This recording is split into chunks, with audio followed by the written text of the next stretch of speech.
पहिरीं यूनिवर्सिटी थींदी जंहिंजो तौफ़ीक़ काइनात आफ्ताब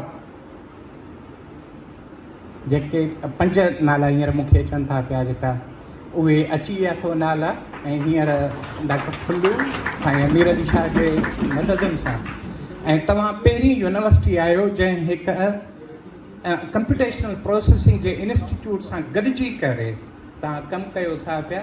छड़ो रिसर्च कोन्हे, प्रोडक्ट कढंदा था वञो। तव्हांखे जसो जो मुबारक कंदो माण्हू ऐं मां टाइम कोन वठंदुसि न वरी मां को तव्हांखे दक़ीक़ टेक्निकल शयुनि में उलझाईंदुसि। सिधी ॻाल्हि इहा आहे, मां सिधी हिकिड़ी ॻाल्हि कंदुसि त माण्हू ऐं जानवर में फ़र्क़ु कहिड़ो आहे। इंसान जो फ़र्क़ु जेको जानवरनि खे विथी थो कराए उहो आहे हू ॻाल्हाए थो, हू ॿुधे थो, हू पंहिंजो ख़्यालु ॿिए ताईं रसाए थो ऐं उहो ख़्यालु ॿियनि ताईं जेके हाज़िर न आहिनि उन्हनि ताईं बि रसाइण जी क़ाबिलियत रखे थो। ॿोलीअ लाइ तव्हां मूंखां वधीक बहितर सम्झी सघो था, पर हींअर ताईं जेके ॿोलीअ जे ठहण जा ॿ वॾा नज़रिया आहिनि, हिकु त समाजी नज़रियो आहे, इंसानु हज़ारे सालनि जे तजुर्बनि मां आवाज़नि जे ज़रिए पंहिंजे ख़्याल जी निगहबानी कंदो आहे। इंसानु पाण कयो आहे। ॿियो मज़हबी आहे, रूहानी आहे, जंहिंमें सूर रहमान जी जेका 3 आयत आहे त अल्लमहुल बयान, मां तोखे इनाम ॾिनो, मां तोखे तोहफ़ो ॾिनो, ॻाल्हाइण जो, ॻाल्हि करण जो गुर ॾिनो, ॻाल्हि करण जो ॾांव ॾिनो।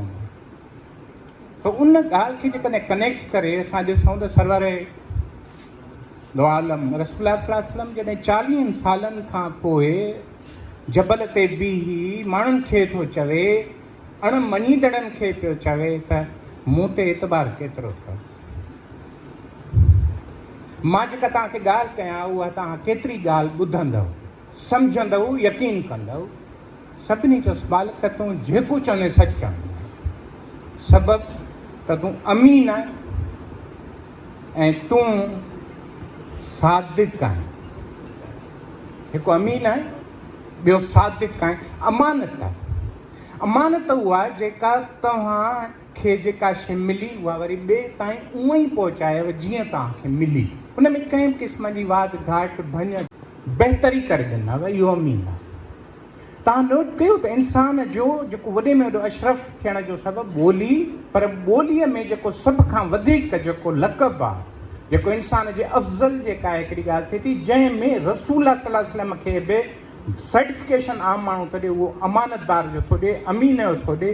त जेकॾहिं ॿोलीअ खे ॾिसो त जेका हज़ारे सालनि जे माउ ख़ानदान पीढ़ियुनि खां जेका तव्हांखे ॿोली मिली आहे, उहा तव्हां ॿोली ईअं ई कीअं पंहिंजे ईंदड़ नस्ल ताईं था पिया पहुचायो। तव्हां जेकॾहिं उअं ई पहुचायो त तव्हां अमीन आहियो, जेकॾहिं नथा पहुचायो त तव्हां ख़यानत कयो।